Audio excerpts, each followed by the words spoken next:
Hello everyone. In this third episode, we will be talking about using the right mount for Rune Knights. I noticed some players that use different mounts in their characters, which made me think if they already know what I am about to share.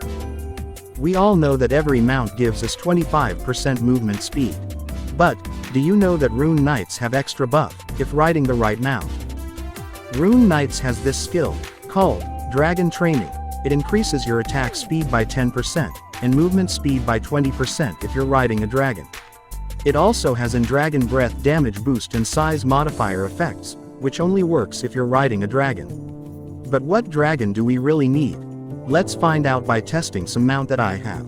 We currently have 129% movement speed and 242% attack speed, without using any mount.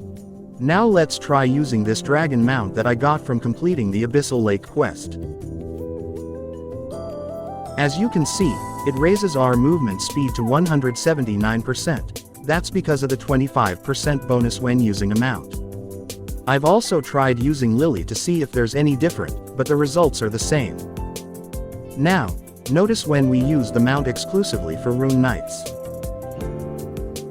As you can see, instead of getting the same results, which is 179%, we now have 199% of movement speed, plus we also got attack speed bonus which is now at 269%. So instead of using random mounts, I suggest to use the exclusive mount and use those other mounts as a costume, to get that attack and movement speed bonus. Unless you already have a very high movement and attack speed.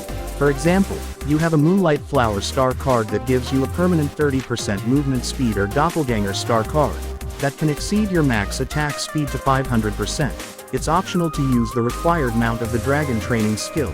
But for starters, it is better to follow my tip, because these are one of the few things that can make a Rune Knight stronger.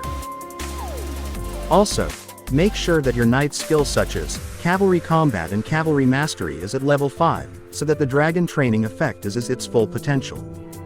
All mount gives 25% movement speed, plus another 25% if you're in the city, a total of 50%.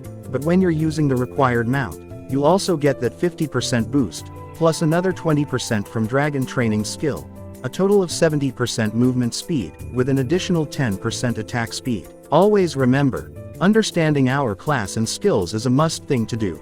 Having more knowledge is always an advantage. So that's it for this third episode. I hope you found this helpful. If you have any questions, just let me know and I'd be happy to help. Thanks for watching everyone, and see you in the next episode.